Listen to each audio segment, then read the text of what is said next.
আল্লাহকে এভাবে বলো, মাওলা তামাম দুনিয়া আমার লাগবে না, ওটুকু দুনিয়া দেন যেটুকু দুনিয়া হাসানা, ওইটুকু সম্পদ দেন যেটুকু পবিত্র, ওই রকম একটা বিবি দেন যে নেককার, ওই রকম সন্তান দেন যে সন্তান আপনাকে সেজদা করে, ওই রকম সম্মান দেন যে সম্মান আখিরাতের কাজে লাগে, ওই রকম ব্যস্ততা দেন যে ব্যস্ততা দ্বারা ইবাদত আমলের নেকি কামানো যায়, ওই রকম অবসরটুকু দেন যেটুকু অবসরে আপনার জিকির করা যায়, অর্থাৎ যা কিছু দ্বারা আমার আখিরাত বয়ে আনে এমন দুনিয়া আমারে দেন।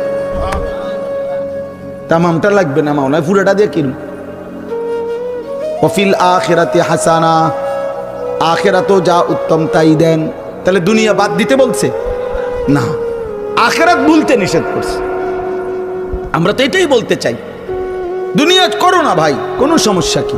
আল্লাহকে ছেড়ে দিলা কেন? হালাল হারাম ছেড়ে দিলা কেন? এরম শুরু করলা কা? সুদও খাও, কিস্তিও নাও, মিথ্যাও বলো, ওজন কথায় কথায় হাসতে হাসতে মিথ্যা কথা বলো, হাসতে হাসতে ওজনে কমবে, হাসতে হাসতে সুদ খাইতেছে, সুদের লেনদেন করতে। আস্তাগফিরুল্লাহ। আরে বেটা, মনোজন কামড়াইয়া দুনিয়াটা সিরালাইবে সব কিছু খাইয়া, এরপরে শেষ বয়সটা ভেজিটেবল খায় আর সাড়ে দুইটা রুটি খায়।